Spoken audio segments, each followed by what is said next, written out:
Today I'm going to be reading for my Read Aloud the first half of Sierra's story, or potentially all of it, depending on how far I can get.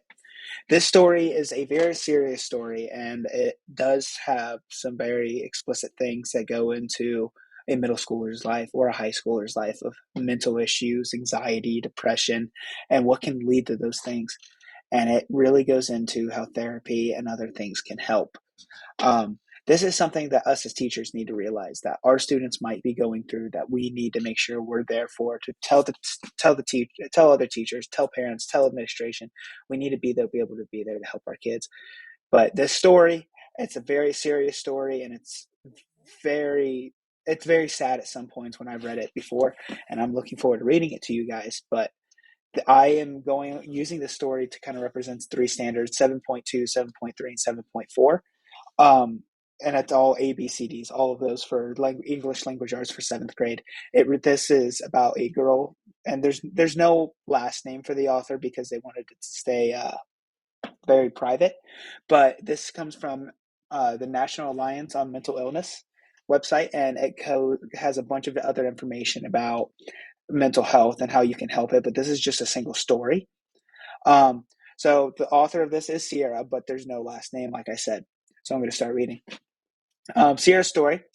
Flashback to seventh grade. Everything was going great. I was doing well in school and having fun with my friends. My health was almost perfectly intact, only getting the occasional headache. I had no idea what was coming my way. The trouble started in eighth grade. As soon as I started the year, I knew something was wrong with my body. I was exhausted all the time and losing weight. By December, I was only doing half days at school because I was too tired to stay the whole day. I started getting headaches, a lot of them that turned into painful migraines. I saw so many doctors, specialists of many different kinds, but no one could tell me what was wrong.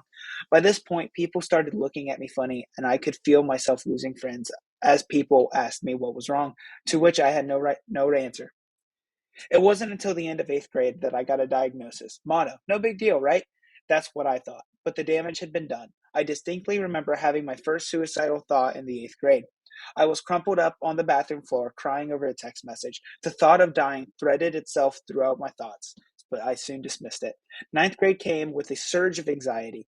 I was anxious all the time, crying when I had to go to bed because I feared another day. It was crippling. I didn't recognize these as panic attacks at the time. In school, I asked to go to the bathroom in every class just to get out of the room because I felt like I couldn't breathe. Anxiety became my middle name, following me everywhere I went. Eventually, I convinced my mom that my anxiety was a big enough issue to go to the doctor for. I saw my primary care doctor, not knowing how much I'd later regret it. He sent me on my way with a prescription for medication, and I loved it. It provided immediate relief to my anxiety every time I took it. It was a way to curb my panic attacks. I soon became dependent on it as a way out. I thought taking it every day, self medicating before I even knew what self medication was. Ninth grade came and went, but my anxiety stayed with me into the 10th grade. What came next, I was not prepared for. One word: depression. A word that carries so much heaviness and pain. It hurts to think back on this part of the story, even 5 years later. I didn't recognize my suffering was depression until the day I picked up a razor, seeing it as an escape. I cut my right arm just a little bit. Within less than a day, I was back at it. I finally hit my breaking point. I wrote a letter to my parents explaining what was wrong.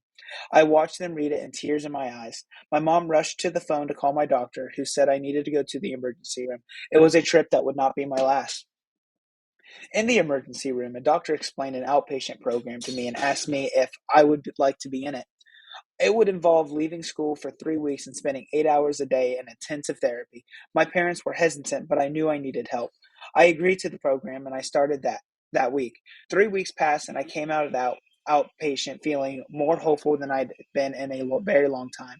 I flourished, but like many great things, it did not last. 2 months later, I sat on the phone in my school counselor's office telling my dad I wanted to kill myself. I couldn't believe I was at this place again. My dad couldn't either. He drove me to the emergency room in a fury while I cried. Looking back, I barely remember 11th grade. All the days are hazy. I kept with my bad habits of self medicating and self harming, injuring my stomach and littering my legs with scars.